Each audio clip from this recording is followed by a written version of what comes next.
кезектеги кайрылуум менен чыгууну туура көрүп отурам. Себеби 25 сентябрда Жогорку Кеңеш өзүн өзү таратуу чечимин кабыл алгандан кийин мен бүгүн Жогорку Кеңештин 8-чи чакырылышынын депутаттарын шайлоо күнүн 30 ноябрга белгилеп жарлыкка кол койдум. Ошентип Жогорку Кеңештин депутаттарын шайлоо ушул жылдын 30 ноябрь күнү өтөт. Биринчиден демилге көтөрүп, ушул маселени колдоп берген депутаттардын баарына терең ыраазычылык билдиремин. Сиздер алдыда калган 1 жылдык депутаттык мөөнөтүңүздөрдө эмес, мамлекеттин узак мөөнөттүү туруктуулугун ойлодуңуздар. Мамлекеттик деңгээлде мамлекетчил атуул катары ой жүгүрттүңүздөр.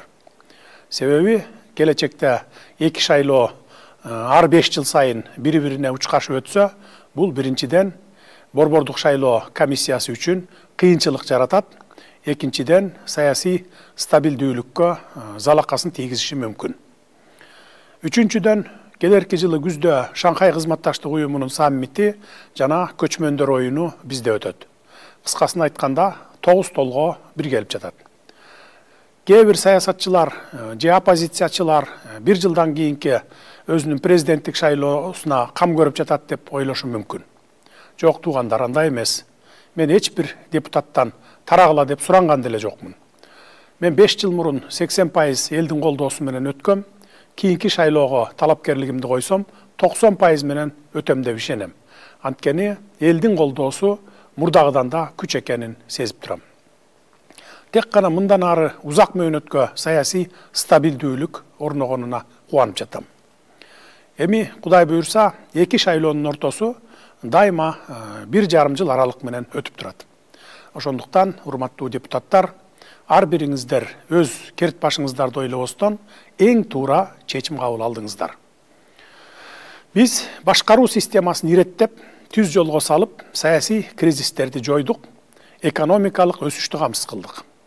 Эми келечекке узак мөөнөттүү стабилдүүлүктү орнотушубуз керек эле. Мына эми узак мөөнөттүү стабилдүүлүктү калыптандырдык десек болот. Эми урматтуу эл журт, кайрылуумдун мазмуну төмөнкүчө болмокчу. Көз карандысыздыкты алгандан кийин 30 жыл ичинде Кыргызстаныбызда 3 жолу төңкөрүш болду. Үчөө тең шайлоолордон келип чыккан. 3 жолу мамлекетибиз чачырап кетүү коркунучуна келип такалган. Анткени шайлоолор адилет өтчү эмес. Биринин добушун экинчисине кошуп, же болбосо аз добуш алган талапкердин добушун көбөйтүп, добуштарды сатып алып, айтор бийлик башындагылар каалагандай шайлоолор өтүп келген. Азыр анда эски шайлоо системасын жок кылдык. Илгеркидей бюллетендерди эртелеп чыгарып алып, шайлоо участоктарына алдын ала камаздап ташып барып, аларды күнү-түнү кайтарып жаткан мезгил өтүп кетти. Баары санариптешти. Азыр эми шайлоо участогуна барып, каттоодон өтөрүңүз менен ошол жерден бюллетенди компьютер чыгарып берет. Каалаган талапкериңизди шайлап, бюллетенди автоматтык жашикке саласыз. Автоматтык жашик добушуңузду кайсы талапкерге бергениңизди дароо эсепке алып коет дагы шайлоо убактысынын бүтүшүн күтөт. Шайлоо убактысы аяктап, кечки саат 20:00-дө жашиктин кнопкасын басканда кайсы талапкер канча добуш алганын дароо эсептеп чыгарып берет. Андан сырткары жашиктеги бюллетендерди төгүп алып, талапкерлердин байкоочулары менен биргеликте кол менен дагы санап чыгышат. Ал бюллетендер 1 жыл бою архивде сакталып калат. Кайсы талапкер, кайсы шайлоо участогунан күмөн санаса, арыз жазып барып, кайрадан санап чыкса болот. Кыскасы бир дагы талапкер же кандайдыр бир күчтөр шайлоонун жыйынтыгына доомат кое албайт. Себеби бизде шайлоо системасы толук электрондошуп, автоматташкан. Мындай шайлоо системасы КМШ өлкөлөрүнүн ичинде бизде гана бар. Кыргызда оозун сүткө күйгүзгөн айранды үйлөп ичет деген таасын айтылган сөз бар. Анын сыңарындай шайлоонун шайтан оюндарынан 30 жылда 3 жолу төңкөрүш көргөн жаныбыз шайлоо системасын адам фактору аралашпагандай кылып, толук санариптештирип, автоматташтырып салдык. Мен муну менен эмнени айткым келди? Мындан ары шайлоолордо добуш саноодо жана жыйынтык чыгарууда бийликтин эч кандай таасири болбойт. Добуштарды компьютер санайт, жыйынтыгын дароо компьютер чыгарып берет. Андан кийин кол менен дагы санап алсаңыздар болот. Жыйынтыгында эч айырма болбойт. Ошол эле компьютер чыгарган жыйынтык жана кол менен санаган бюллетендер бирдей чыгат. Эми урматтуу кыргызстандыктар, кайрылуумдун негизги өзөгүнө келели. 30 жылда 1000 түркүн депутаттарды көрдүңүздөр. Жакшысын да, жаманын да, популистин да, демагогун да, кыйкырчаагын да, бакырчаагын да, кооз сүйлөгөнүн да, байын да, кедейин да, добуш сатып алганын да, сатканын да көрдүңүздөр дегендей. Ошентип депутат шайлоодо мастер эле болуп калдыңыздар деп ишенем. Ошондуктан келе жаткан шайлоодо татыктуусун гана шайлап алыңыздар демекчимин. Татыктууларды шайлап алуу эми мындан ары өз колуңуздарда. Өз балабыз деген түшүнүктөн дагы алыс болуңуздар. Чаткалдан алайга, алайдан ат башы менен каркырага чейин барып койсо дагы баары өз балаңар. Биз баарыбыз бир эле элбиз. Азыркы мыйзам боюнча ар бир округтан 3төн депутат шайланып келет. Бир шайлоочу талапкерлердин бирөөнө гана добуш бере алат. Башкача айтканда, бир шайлоочу бир добуш. Үчүнчү орун аялдардыкы. Мурда аялдар эркектер менен бирдей шартта эле шайлоого катышчу. Көрдүңүздөрбү? Дүйнөдө бир да өлкөдө жок системаны киргиздик. Аялдардын укугу тебеленбесин дедик. Биз аялдарды сыйлаган улутпуз. Биздин улуттан эл башкарган аялдар, мекенин коргогон баатыр кыздарыбыз чыккан. Ошол эле адам укугун, аялдардын укугун коргошубуз керек деп кыйкырган өлкөлөрдө аялдар үчүн мындай шарттар жок. Айткан сөздөрү менен кылган иштери дал келбейт. Башкалардан талап кылганды жакшы билишет, бирок өздөрү ошол талаптарды иш жүзүндө аткарышпайт. Урматтуу кыргызстандыктар, биз бийлик тарап таза шайлоо өткөргөнгө толук шарттарды түзүп бердик. Эми сиздер таза шайлап үйрөнүңүздөр. Добушуңуздарды сатпаңыздар. Добуш сатып алам деп келген талапкерлерди эл арасына алып чыгып, катуу уяткарыңыздар. Экинчи, добуш сатып алам деп келбегендей кылыңыздар. Жол, мектеп, бала бакча салып берем, же асмандагы айдалып берем дегендерге таптакыр ишенбеңиздер.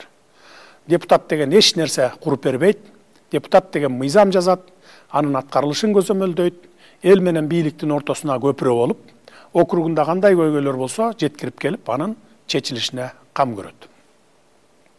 Добушуңарды сатып алган депутат эзели силер үчүн же мамлекет үчүн иштебейт.